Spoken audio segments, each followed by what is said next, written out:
two gets a little bit tricky because here I'm actually missing a payment.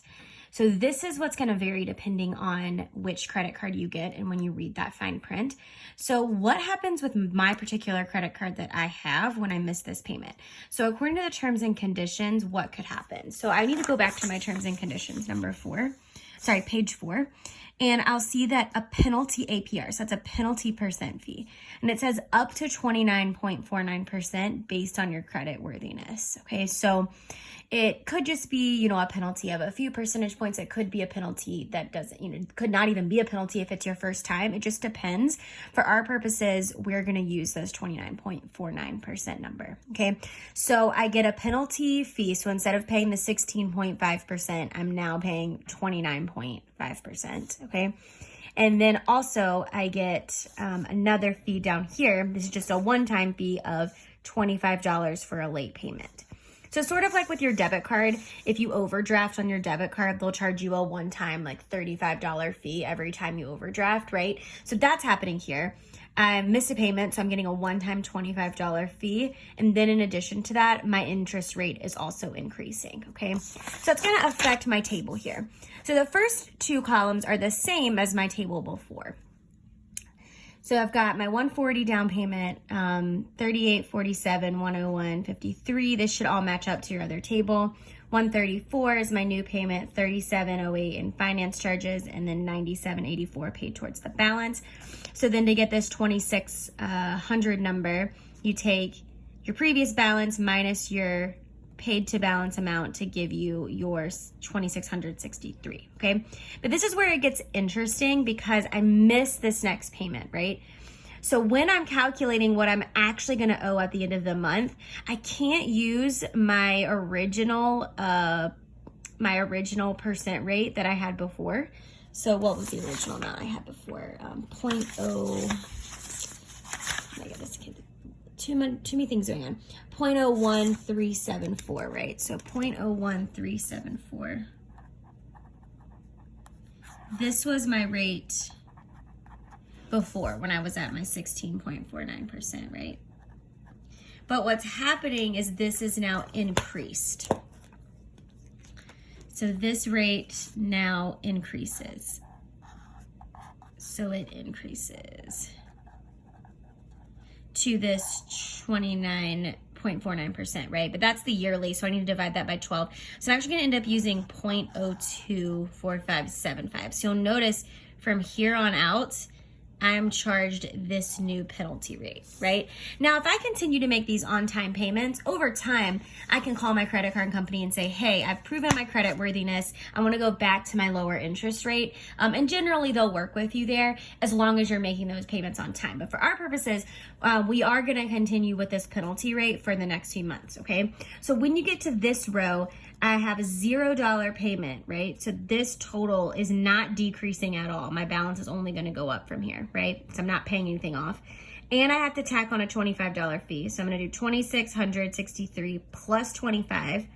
Then I also have my finance charge, right? So I take my 2,663 times my new rate to give me my finance charge. I didn't pay anything towards the balance. So I have to take my previous balance plus my fee plus my interest that's accrued to give me my new balance, 2,689, right? So I'm almost back to where I was in month one. Almost like my month two payment didn't even happen because of that missed payment and that penalty that went on top of it, right? So then when I'm continuing the table from here, I can just continue using this same rate. So now my rate has shifted to 0.024575. I'm going to use that in the rest of the table. Everything from here on out should be just like what you did before, but this one jump is a little confusing because I need to change my interest rate when I'm calculating this month three's payment. If you have any questions, email me and we can talk about this during office hours. Then part C is just up to your own interpretation. How did the missed payment affect the finance charges? So like specifically looking at two columns here. So originally, if you look at like the percent of my total payment, so if I pay $140 and only 38 of that is going towards my finance fee, that means the principal is $101, right? Well, that is a huge difference between down here. So I'm basically paying about the same amount each month, 140, 134, 131, right? But I'm almost doubling my finance charge. I went from 38 to 60, 63, 66.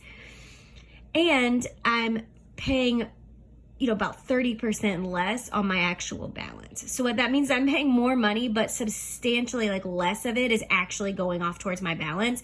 So instead of decreasing, pretty rapidly here by about 100 or so, I'm decreasing a lot less now, right? So these are just up to your own. I actually used percentages and counted that into doubles, but you can just estimate there for your own reasoning. And then part D, if you use the minimum payment calculator, so if you click on the link, let me go here. It will give you can also estimate here, use your best judgment.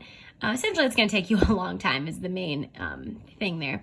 But you can also input your credit card balance. So one thing to think about is notice how I used the 29.49% rate, right? Well, that 29.49% rate wasn't used on 2,800. It was only used on the 2,663. That's when I started using that rate. So that's why I used 2,663 here and then the minimum payment of 5%. And it tells me that I'll pay off my balance in about 111 months or 9 years and 3 months, right?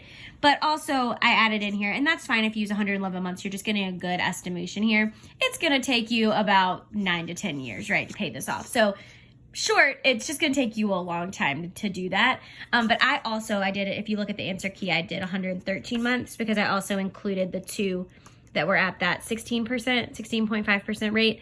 So then I added in the payments here, 140 plus 134. So I took the balance that they had on the calculator, 494224, and I added it to 274, which I got from adding these two together to give me my total balance of 5217.16. And then I calculated the interest and found that I was paying, subtracted this minus the original amount I took out, 2,800, and I'm actually paying 2417.16. So I'm almost doubling what I originally took out by only paying that minimum balance here.